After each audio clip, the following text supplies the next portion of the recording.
अगली सुबह तक किसी को खास पता नहीं चल पाया कि रात में क्या चोर सिपाही खेल चल रहा था। सभी अपने कामों में मस्त थे। टकला प्रसाद मुकाबला का मुर्गा लेकर कहाँ लापता हो गया था, किसी को नहीं पता था। उधर कुछ लोग थे जो बिना आज की ताज़ा खबर जाने मुकाबला से बिजनेस की बात करने के लिए फोन कर रहे थे, क्योंकि उन्हें पता था कि जिन निठल्लों को उन्होंने रात में मुर्गा उड़ाने के लिए भेजा था वो 100% फेल होकर लौटेंगे, जिनमें पहला नंबर हमारे झोलामल चाचा का था। हेलो मुकाबला पहलवान, अरे हम बोल रहे हैं, तुम्हारे शुभ चिंतक, तुम्हारे हितैषी भाई झोलामल। अरे झोलामल चाचे, मूड तो पूरा ऑफ है मेरा अभी, मैं बात नहीं कर पाऊंगा। अरे अरे सुनो भाई पहलवान, तुम्हारा मूड ठीक करने के लिए ही तो फोन किया है। फिर बक दे फटाफट। अरे भाई तुम मेरी 8 लाख हर महीने वाली दुकान ले लो और बढ़िया ढाबा या कोई धंधा करके लाखों महीने कमाओ। क्यों चाचे, तू हरिद्वार जा रहा क्या लोटा लेके? अरे अरे नहीं नहीं भाई, दुकान ऐसे ही नहीं है। उसके बदले वो तुम्हें अपना बस काला मुर्गा देना पड़ेगा। बोलो शर्त मंजूर? अरे भाड़ में गया तू और तेरी शर्त। मन्ने तो ये काम तुम में से ही किसी का लागस है। कल रात मेरा कड़ुआ कड़कनाथ चोरी हो गया रे। ओए होए होए होए होए, ये क्या हो गया पहलवान? चलो ऐसे बुरे वक्त में भगवान तुम्हें सहारा दें। इतना बोलकर झोलामल ने फोन रख दिया और खुशी से उछलने लगा, क्योंकि उसे लगा कि घोंचू भोंदू ने मुर्गा वहाँ से उड़ा लिया है और कभी भी लेकर पहुँचते होंगे। अरे क्या हालचाल मेरे मुकाबले, मेरे गांव के माइक टायसन। देख भाई, मैं घुमा फिरा के बात नहीं करूंगा, साफ साफ बोलता हूँ। मेरे गांव के कल्याण के लिए तेरे काले मुर्गे की जरूरत है। अब इसके बदले चल तू मेरी गांव के नुक्कड़ वाली जमीन ले ले और उसमें अपना अखाड़ा डाल ले। क्यों, मस्त सौदा है ना? अरे भाई सरपंच जी, मेरा मुर्गा कल रात ही चोरी हो गया। आप लोग तो चैन से रोने भी नहीं दे रहे। हाय। क्या चोरी हो गया? मतलब बेड़ा पार? मेरा मतलब बेड़ा गर्क? भाई जाने वाले को कौन रोक सका है पहलवान। खैर अपना कलेजा मजबूत कर। इतना बोलकर सरपंच ने भी फोन रखते हुए डांस करना शुरू कर दिया। उसे लगा कि मुंशी और टकला किसी भी वक्त मुर्गे को लेकर उसके पास आते होंगे, पर असल में मुर्गा तो टकला प्रसाद के साथ न जाने कहां उड़ गया था।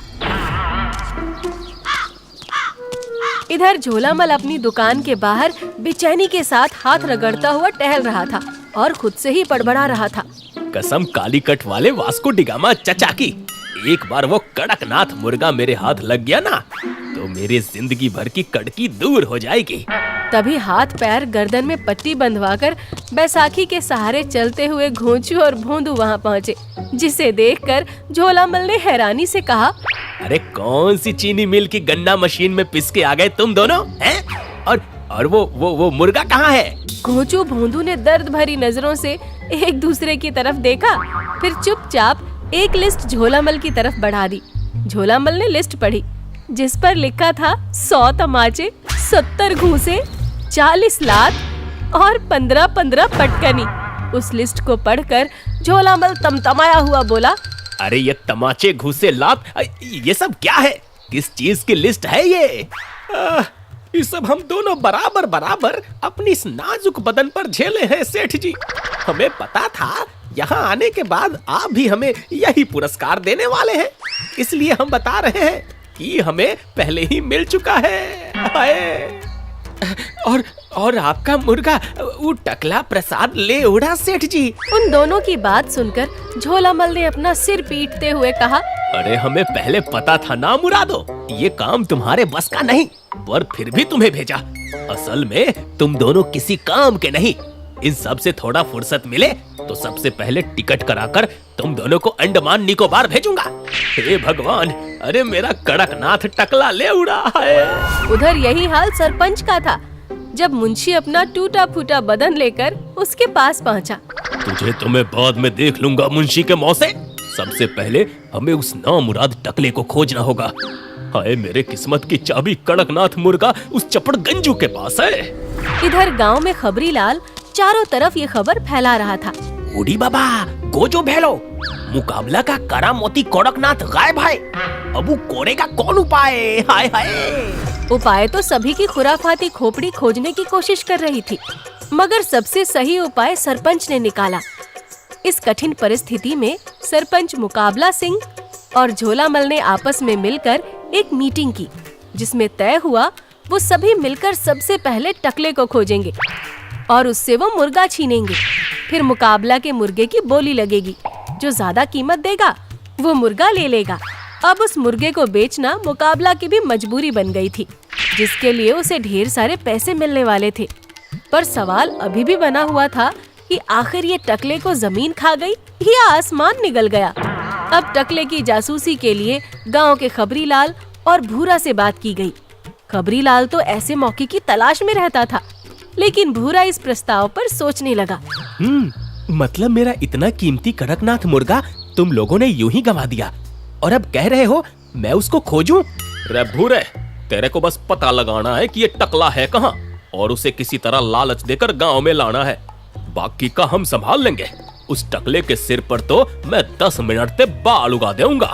पर मेरी एक शर्त है, जैसे ही हमें उसका पता चलेगा मैं आप सभी को बता दूंगा और उसे गांव तक लाने से पहले मुझे मेरा हिस्सा चाहिए, क्योंकि गांव में सिर्फ टकला आएगा, मैं उसके साथ नहीं, इसलिए मुझे पैसे पहले देने होंगे।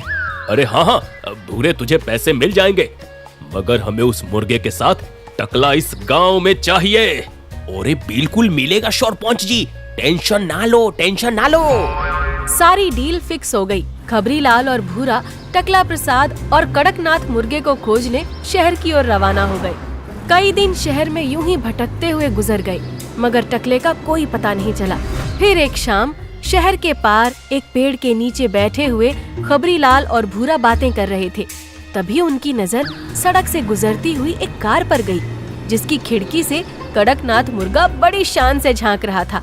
उसे खबरीलाल ने देखा और भूरे को दिखाते हुए बोला, उड़ी बाबा, मिल गया मिल गया। वो देखो एकदम कड़कनाथ, फड़फड़ाता कड़कनाथ उस कार में डोल रहा है, पीछा करो।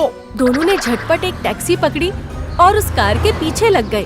कार एक पुरानी बस्ती में जाकर रुकी। फिर थोड़ी देर में टकला मुर्गे के साथ बाहर आया। उसी वक्त खबरीलाल और भूरा ने उसे दबोच लिया। उसने भागने की कोशिश की, मगर टकला फंस चुका था। उसने गिड़गिड़ाते हुए दोनों से कहा, मुझे क्यों पकड़ रखा है तुम दोनों ने? ये मुर्गा मेरा है। अच्छा, ये तुम्हारा मुर्गा तो मुकाबला पहलवान के यहाँ से का लेके भागे थे, शकरकंद है? देख टकले, ये मुर्गा सबसे पहले मेरा था, फिर मैंने मुकाबला को बेचा। इसका इंटरनेशनल मार्केट में बहुत रेट है, जिसे तेरे जैसा गंवार बेच नहीं पाएगा। हम इस मुर्गे को सरपंच को देते हैं और हमारी जैसी उनसे बात हुई है, उसके बदले 5 लाख तेरे और 2.5 लाख मेरे और खबरीलाल के। हाँ बाबू, वैसे भी गांव से दुश्मनी कोर के कितना दिन ही मुर्गा लौटका के घूमेगा, समझा? भूरा और खबरीलाल उसे अपने चिकने चुपड़े कोरे झूठ में फंसा रहे थे, जिसका अंदाजा टकला को बिल्कुल भी नहीं था। आखिरकार इतना समझाने के बाद उसने साथ चलना मंजूर कर लिया। शाम होते होते खबरीलाल, टकला और भूरा गांव पहुंच चुके थे। खबरीलाल और भूरा टकला को पहले छुप जाने के लिए कहते हैं, ताकि वो सरपंच और बाकी लोगों से अपना हिस्सा ले सकें। फिर वहां पहुंचकर भूरा बोला, अच्छा हुआ सरपंच जी, झोलामल चाचा और मुकाबला भाई यही मिल गए। हमें आपका टकला मुर्गा सहित मिल गया है, पर शर्त के मुताबिक हमें हमारा हिस्सा दे दो। वादे के मुताबिक सरपंच ने भूरा को पैसे दिए और खबरीलाल वहीं रुका। इधर भूरा टकले को लेने चला। कुछ देर बाद टकला एक हाथ से मुर्गा पकड़े, दूसरे हाथ से भूरा को घसीटते हुए वहां पहुंचा और गिड़गिड़ाते हुए बोला, मानता हूँ मुझसे गलती हुई थी, पर ये मुर्गा मैं इसी शर्त पर लाया हूँ कि मुझे भूरा पूरे 5 लाख रुपए आप लोगों से दिलवाएगा। अब जब तक मुझे मेरा हिस्सा नहीं मिल जाता, ये यहाँ से कहीं नहीं जा सकता। मुर्गा देखते ही वहाँ खड़े सभी तिकड़मबाजों की नजर चमक गई। उन्होंने अपने अपने आदमियों से इशारा किया। मुंशी, घोंचू, भोंदू सभी मुर्गे की तरफ लपके। तब तक मुर्गा उड़कर चबूतरे पर जा बैठा। तीनों की आपस में जोरदार टक्कर हुई। हाय मेरी नाक, हाय हाय हाय हाय मेरा सिर, मर गया रे। अरे ना मुरादो, जान लगा दो उसे पकड़ने में, वरना जान ले लूंगा मैं। मुकाबला, सरपंच, झोलामल, टकला, घोंचू, भोंदू, मुंशी सभी उस मुर्गे को पकड़ने में लग गए, सिवाय भूरा और खबरी के। मुर्गा किसी के हाथ नहीं आ रहा था, बल्कि कोई किसी का सिर पकड़ता तो कोई गला। देखते ही देखते वो जगह जंग के मैदान में बदल गई। उधर भूरा, जो कि भागने की कोशिश कर रहा था, उसे खबरी लाल ने पकड़ रखा था। आखिरकार मुकाबला गुस्से से आग बबूला हो जाता है और फिर वहीं पास रखा पानी का घड़ा मुर्गे के ऊपर दे मारता है। मुर्गा बच जाता है, मगर घड़े के पानी से पूरी तरह से भीग जाता है। तभी सब देखते हैं कि मुर्गा रंग छोड़ने लगा था। सरपंच झपट कर मुर्गे को पकड़ लेता है और देखता है ये तो पेंट लगा था। ओए टकले, तू असली मुर्गा खा गया। अरे सरकार, ये वही मुर्गा है, मुकाबला सिंह का। यानी इस भूरे ने मुझे रंगा हुआ मुर्गा बेचा था। उड़ी बाबा, इसका मतलब ये भूरा इसीलिए भाग रहा था। भूरा अपनी सफाई देता रहा और सभी मिलकर उसे पीटते रहे, जब तक कि उसने अपना जुर्म नहीं कबूल कर लिया।